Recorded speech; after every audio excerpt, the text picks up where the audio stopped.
चलिए बच्चों, आज हम आपके हिंदी गोधुली जो आपकी किताब का नाम है बिहार बोर्ड की किताब आती है हिंदी की गोधुली जो क्लास 10th में आती हैं। गोधुली के जो आपके पदखंड हैं, पदखंड इसमें देखिए गोधुली 2 भाग में बटी हुई है। उसी चैप्टर के अंदर जाइएगा तो एक गदखंड और एक पदखंड। तो हम आज पदखंड की चर्चा कर रहे हैं आपकी इस वीडियो में। और पदखंड में सबसे पहला चैप्टर देखते हैं जो गुरु नानक के द्वारा लिखा गया है। किनके द्वारा? गुरु नानक के द्वारा। उस चैप्टर के बारे में हम थोड़ा चर्चा कर लेते हैं। गुरु नानक के द्वारा लिखा गया चैप्टर है, जिस चैप्टर का नाम तो आप लोग जानते ही हैं और नहीं जानते तो जान लीजिए। चैप्टर का नाम है राम नाम बिनु बिरथे जगी जन्मा। हम आपको बता सकते हैं ये बात, यदि आप इस वीडियो में लगातार बने रहते हैं तो आपको मजा बहुत आने वाला है। पूरे भक्ति में लीन रहते हैं, ठीक है। उन्हीं के बारे में हम पढ़ने जाते हैं जो निर्गुण भक्ति धारा कवि है। किस भक्ति धारा कवि है? निर्गुण भक्ति धारा। आपको ये बात मालूम होना चाहिए। शेयर कर करते हैं तो हमें मजा आता है थोड़ा जान करके कि मुझे भी थोड़ा शेयर करने वाले लोग हैं यहाँ पे। चलिए, तो आगे हम बढ़ते हैं। चैप्टर का नाम पहले जान लेते हैं क्या है। चैप्टर का नाम है राम नाम बिनु बिरथे जगी जन्मा। सबसे पहले हम चैप्टर के नाम का अर्थ जानते हैं। बोल रहे हैं कवि गुरु नानक जी कि राम नाम बिनु बिरथे, यानी राम नाम के बिना व्यर्थ है। बिरथे का मतलब होता है व्यर्थ है, अब बिनु का मतलब होता है बिना। राम नाम के बिना व्यर्थ है।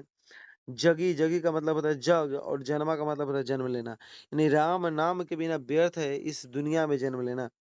यानी दुनिया में यदि आप जन्म लिए हैं तो राम का नाम जरूर लीजिए, वरना आपकी जिंदगी क्या है? व्यर्थ है।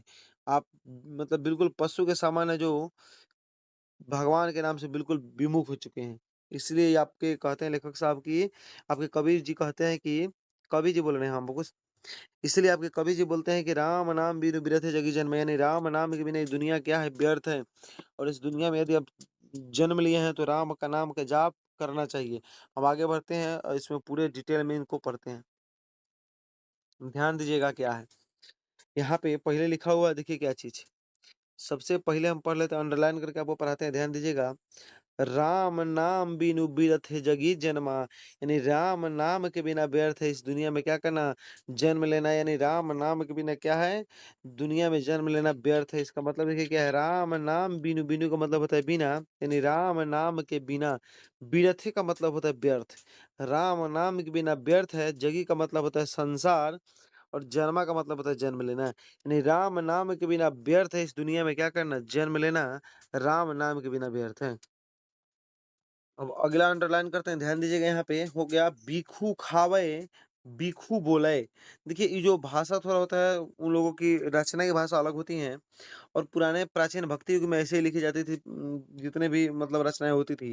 देखिए कह रहे हैं कि राम नाम के बिना क्या है? व्यर्थ है इस दुनिया में जन्म लेना। और यदि आप राम नाम का जप नहीं करते हैं तो बीखू खावे।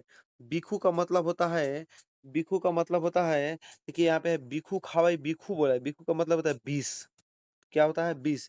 यानी बिखू खावे बिखू बोले, यानी जो आप खाना खा रहे हैं वो विष के समान है। जो आप बोली बोल रहे हैं वो विष के समान है। कब? जब राम का नाम नहीं ले रहे हैं तब। बीनू नावे निफलु मति भ्रमणा। इसका अर्थ हुआ क्या चीज? पूरा अर्थ को जानिए पहले कि राम नाम के बिना व्यर्थ है इस दुनिया में जन्म लेना। और यदि राम का नाम नहीं लेते हैं तो आपका खाना भी क्या है? विष के समान है। आपका बोली भी क्या है? विष के समान है। बिनु नावय निफलो मति भ्रमणा। और आपका जितने भी काम है वो सब निष्फल हो जाएंगे और मति आपका भ्रमित होता रहेगा। कब तक? जब तक आप राम का नाम नहीं ले लेते हैं तब तक। यानी गुरु नानक जी कहते हैं कि राम का नाम लेना ही चाहिए। और इस दुनिया में यदि आए हैं, आप दुनिया में जन्म लिए हैं, तो राम का नाम जरूर लीजिए, क्योंकि आप सौभाग्यशाली हैं जो मानव की जो मानव की जो मानव के आप मतलब यहाँ पे सौभाग्यशाली है जो मानव के शरीर में आपका शरीर धारण हुआ है। मानव के योनि में आपका शरीर धारण हुआ है। कवि का कहना यही है कि राम नाम के बिना जग क्या है? जग में जन्म लेना, यानी दुनिया में जन्म लेना व्यर्थ है। राम नाम क्यों नहीं? राम का नाम यदि लेते हैं तभी आपका जिंदगी सफल हो सकता है। नहीं तो आप जो भी खाइएगा वो विष के समान है, जो भी बोलिएगा वो विष के समान है। और सभी निष्फल काम हो जाएंगे आपके, और मति आपका क्या हो जाएगा? भ्रमित हो जाएगा। मति भ्रमणा का मतलब होता है मति आपका भ्रमित हो जाएगा। हम आगे बढ़ते हैं, ध्यान दीजिएगा। आगे क्या कहते हैं आपके कवि जी? कहते हैं कि पुस्तक पाठ व्याकरण बखानो। पुस्तक पढ़ लीजिए, व्याकरण का बखान कर लीजिए। संध्या कर्म निकाल करे, चाहे शाम को आप समय निकाल के ये सब जो करते हैं, पुस्तक का पाठ करते हैं, व्याकरण का पाठ करते हैं, ये सब क्या है? आपका बेकार है। कब? जब राम का नाम नहीं लेते हैं तब। यानी राम के नाम के बिना पुस्तक का चाहे पाठ कर लीजिए, चाहे व्याकरण का बखान कर लीजिए, चाहे संझिया मतलब ये जो समय आप संध्या कर्म का मतलब होता है जो संझिया के टाइम का जो होता है समय, जो संझिया का समय होता है, साँझ खाने का जो समय होता है, शाम के समय जो होता है, उस समय में जब उस टाइम में जो आप समय निकाल करके पुस्तक पढ़ते हैं, व्याकरण का बखान करते हैं, वो सब ही बेकार है। किसके बाद? यदि राम का नाम नहीं लेते हैं तो ये सब बेकार है। आगे बढ़ते हैं, ध्यान दीजिएगा यहाँ पे, आगे क्या कहते हैं? बीनू बीनू गुर शब्द मुकति कहाँ, प्राणी राम नाम बिनु और उझय मरे। देखिए, कहें कि पुस्तक पाठ व्याकरण बखान और संध्या कर्म निकाल करे, बीनू गुर शब्द मुकत कहाँ, मुकति कहाँ, प्राणी राम नाम बिनु और उझय मरे।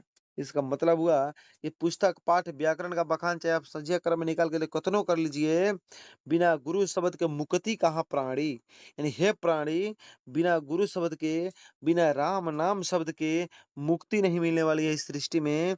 बिने राम नाम बिनु अरुझे मरे। और राम के नाम के बिना तुम्हारी जिंदगी जो है उलझ कर मर जाएगी। तुम्हारी जिंदगी जिंदगी भर उलझ करके तुम मर जाओगे राम के नाम के बिना। इसीलिए राम का नाम लो तो जिंदगी की उलझन क्या हो जाएगी? खत्म हो जाएगी। मोह माया से तुम वंचित हो जाओगे। आगे बढ़ते हैं, थोड़ा देखिए क्या कहते हैं। आगे कहते हैं दंड कमंडल सीख सूत, यानी डंडा लिए हाथ में, कमंडल लिए, चोटी बांधे हुए, सूत का मतलब होता है जनेऊ पहने हुए, धोती पहने हुए, तीर्थ भवनु अति भ्रमणु करे। यानी दंड कमंडल शिखा सूत, धोती तीर्थ गवनु अति भ्रमणु करे। इसका मतलब क्या हुआ? कहना है कि चाहे हाथ में डंडा ले लो, कमंडल लिए हुए, जटा बढ़ाए हुए, जनेऊ पहने हुए, धोती पहने हुए, पूरे तीर्थ के भ्रमण करके भले साधु संत आ जाते हैं, ये सब बेकार हैं। कब? जब राम का नाम नहीं लेते हैं तब। यानी चाहे दुनिया में आप कुछ भी कर लीजिए, कमंडल ले लीजिए, लाठी ले लीजिए, सब चीज़ को क्या मानते हैं? बुरा मानते हैं। कहते हैं कि ये सब चीज़ को दिखावा नहीं करनी चाहिए किसी भी व्यक्ति को। और कमंडल लेने से क्या वो साधु हो सकता है? नहीं हो सकता है। जब तक कोई राम का नाम नहीं लेगा तब तक कैसे उसकी नैया पार हो सकती है? नहीं हो सकती है। वहीं आपके नानक जी कहते हैं कि दंड कमंडल शिखा सूत धोती तीर्थ गवनुअति भ्रमण करे। यानी भले आप हाथ में लाठी, कमंडल, जटा बढ़ा करके पूरे धोती और जनेऊ पहन करके पूरे तीर्थ का भ्रमण कर लीजिए, लेकिन आपका नैया पार नहीं होगा। कब तक? जब तक राम का नाम नहीं लेते हैं तब तक। और आगे देखिए क्या बोलते हैं कि दंड कमंडल शिखा सूत धोती तीर्थ गमनुअति भ्रमण करे, नाम नाम बिनु शांति ना आवे, जपी हरि हरि नाम सुपारी परे। इसका मतलब हुआ यानी दंड कमंडल सिख धोती, यानी दंड कमंडल और जटा, इसका मतलब है कि लाठी लेकर के और आपको मंडल लेकर के आप चोटी बना करके, जनेऊ पहन करके, धोती पहन करके पूरे तीर्थ का भ्रमण कर लीजिए, लेकिन जब तक राम नाम नहीं लेते हैं तब तक शांति ना आए। नहीं, राम नाम के बिना शांति नहीं आएगा। जपी हरि हरि नाम सुपारी परे। इसका मतलब हुआ हरि के नाम जप जप करके आप नैया को पार अपनी करा सकते हैं। सिर्फ नैया पार कराने की क्षमता है तो राम नाम में ही है, उनके अलावा किसी भी दुनिया की शक्ति में नहीं है। इसीलिए राम का नाम बिल्कुल जपते रहिए। राम का नाम का क्या कीजिए? जाप कीजिए। गुरु नानक जी कहते हैं। आगे बढ़ते हैं, थोड़ा ध्यान दीजिएगा। आगे बढ़ते हैं, क्या कहते हैं वो समझिए।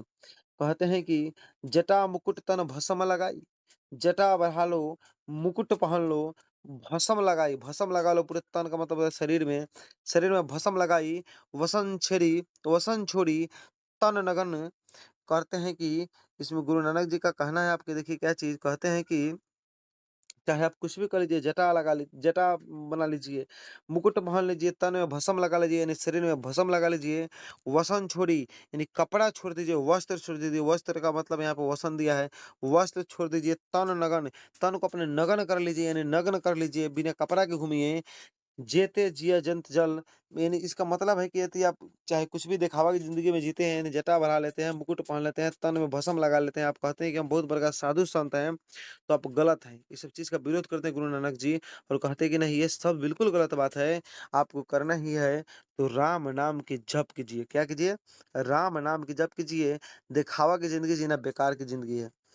आगे बढ़ते हैं, देखिए क्या बोलते हैं कि जेते जिया जंत, जेते जिया यानी जैसे जीता है जंत, जंतु सब, जल में यानी जल में जो जंतु जीता है वो जल वाला, थल में या महितल में, महियल में, जल में, थल में और मही में जो धरती पर जो ज़िंदगी जीता है जंतु सब, जत्र तत्र तू सर्व जिया।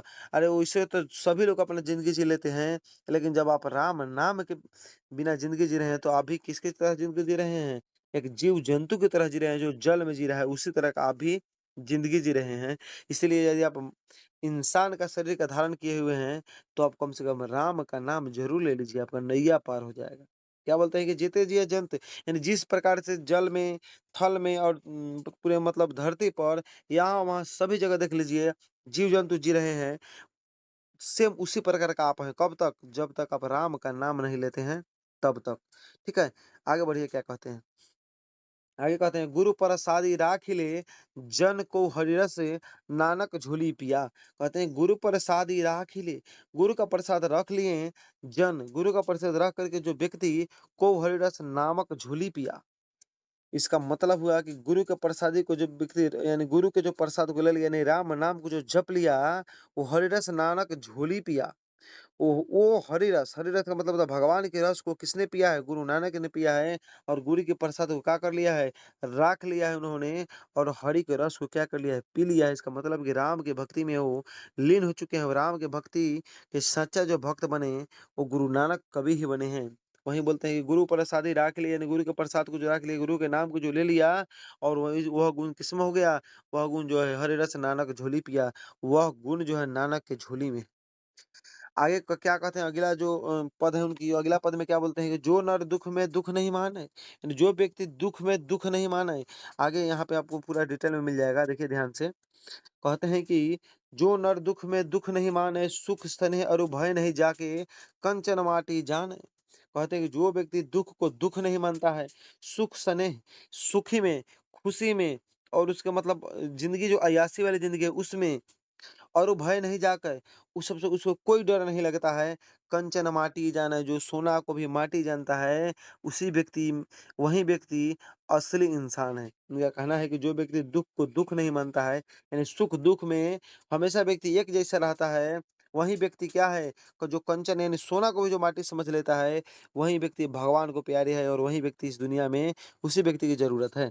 आगे देखिएगा क्या कहते हैं, आगे कहते हैं आगे कहते हैं ध्यान दीजिएगा आगे कहते हैं नहीं निंदा नहीं अस्तुति जाकर लोभ मोह अभिमाना, यानी नहीं निंदा किसे को घबराते हैं, नहीं स्तुति में, नहीं लोभ मोह अभिमाना, नहीं लोभ में, नहीं मोह में, नहीं अभिमान से रहते हैं यानी घमंड से रहते हैं। देखिए, नहीं निंदा से घबराते हैं, नहीं स्तुति से, नहीं लोभ से मतलब नहीं लोभ करते हैं, नहीं मोह करते हैं और नहीं अभिमाना का मतलब होता है घमंड करते हैं, नहीं वो घमंड करते हैं। वही जो व्यक्ति है, वो भगवान के सच्चे प्रिय है और वही व्यक्ति असली इंसान है। आगे हम बढ़ते हैं, ध्यान दीजिएगा यहाँ पे। आगे क्या कहते हैं वो देखिएगा, कहते हैं कि हरस शोकते रहे रहे, हरस शोकते रहे नियारो, नाहि मन अपमाना। यानी हरस शोक यानी खुशी और शोक को नियरे रखते हैं। नियारो का मतलब होता है निकट रख करके, ना ही माने अपमाना, नहीं उसका मान और अपमान का डर रहता है। आशा मनसा सकल त्यागय कय जगते रहे निराशा। यानी आशा, मनसा सब का त्याग करके जो व्यक्ति जीवन में आशा निराशा से ऊपर उठ जाता है, वही व्यक्ति भगवान को क्या हो जाता है? प्यारे हो जाता है। उसी वही व्यक्ति असली इंसान हो जाता है। जो ये हर चीज़ से, खुशी से, दुखी से सबको निकट रख करके भी अपने आप को वो मतलब मान-सम्मान यानी इज़्ज़त प्रतिष्ठा कुछ को भी उस नहीं समझता कि वो सब चीज़ क्या होती है और दुःख, खुश सब में एक जैसा रहता है। ये नहीं सिर्फ़ उसका अपमान कोई कर दिया तो वो दुखी हो जाएगा, अरे! हमारा अपमान काहे कर दिया, बेइज़्ज़ती काहे कर दिया? वैसा बात उसमें नहीं रहता है, वही व्यक्ति क्या होता है, इस सब मतलब मोह-माया से ऊपर उठ करके भगवान को भी प्रिय लगता है और वही व्यक्ति असली इंसान का रूप ले लेता है। आगे बढ़ते हैं देखिएगा, आगे कहता है कि काम क्रोध जेहि परसे नहीं ना तेहि घट ब्रह्मा निवासा। यानी काम को क्रोध को काम का मतलब होता है जो मतलब काम का मतलब यहाँ पे समझिए कि जैसे काम आपके देव थे, कामदेव। समझ रहे हैं? यानी सेक्सुअल जो उनकी इच्छाएँ होती है, उस सब से जो ऊपर उठ जाते हैं, क्रोध से ऊपर उठ जाते हैं। काम क्रोध यही परिसे नहीं ने तेहि घट ब्रह्म निवासा। जो काम क्रोध इस सब का टेंशन नहीं रखते हैं, काम क्रोध और लोभ में नहीं जो फँसते हैं, उन्हीं में ही क्या करते हैं, उन्हीं के घट में क्या करते हैं, ब्रह्मा निवास करते हैं, उन्हीं के घट में भगवान क्या करते हैं, निराश करते हैं। वो गलत शब्द यहाँ पे देखिएगा, निवास करते हैं, निराश नहीं निवास करते हैं। यानी जो व्यक्ति काम, क्रोध और लोभ से ऊपर उठ जाता है, उसी में ब्रह्मा जी क्या करते हैं, निवास करते हैं, यानी उसी में भगवान क्या करते हैं, निवास करते हैं। आगे देखिएगा क्या है, आगे थोड़ा सा और रहा, गुरु कृपा जेहि नर पाए, यानी गुरु की कृपा जिस नर पे हो गया, राम की कृपा जिस नर पे हो गया, मर्यादा पुरुषोत्तम श्री राम की कृपा जिस नर पे हो गया, हे प्राणी किन्हीं तीन यह जुगति पिसानी, उसे संसार में कोई पीछा करने वाला नहीं है। जिसकी स्वयं मतलब जिस पर स्वयं में जिस भगवान की कृपा व्यक्ति पर हो जाता है, यानी श्री राम की कृपा यदि व्यक्ति पर हो जाए, तो उसे दुनिया में कोई जुगति में पूरे दुनिया में कोई पिछाड़ने वाला नहीं है।